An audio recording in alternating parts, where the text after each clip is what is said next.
A 700-kilometre bike ride along corrugated dirt roads through hot weather and swarms of flies isn't for the faint-hearted.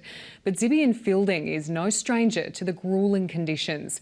He's returned home to the centre of the country to do his part to help close the gap between Indigenous and non-Indigenous Australians. Patrick Martin reports from the APY Lands in the state's far north.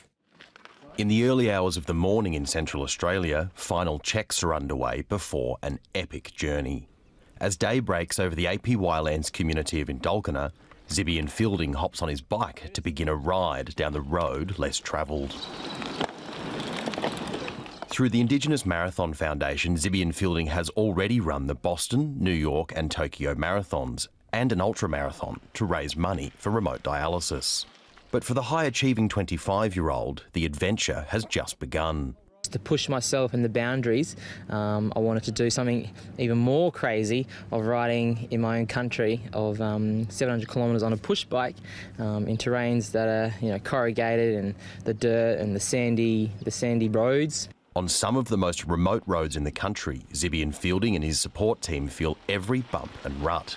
But through the pain, the cyclist's legs propel him toward his goal: fundraising for the community of Mimili.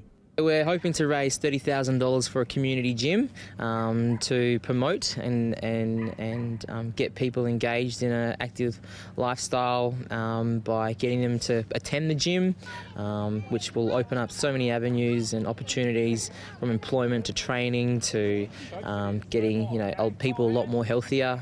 As the first male from the APY Lands to qualify as a health practitioner, Zibeon Fielding sees firsthand the chronic illnesses that plague remote communities.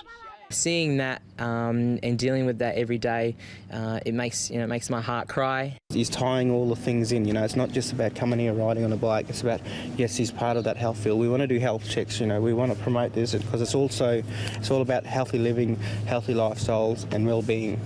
Stopping at APY communities like Armata along the way, the team conducts health checks and educates children about healthy lifestyles.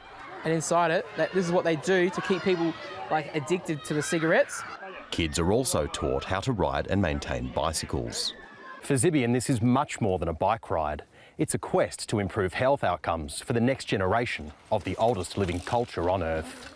While he knows change isn't easy, he hopes his journey inspires younger generations. You can do whatever you want, I guess, as long as you put your mind and your spirit to it. The journey ends on Easter Sunday.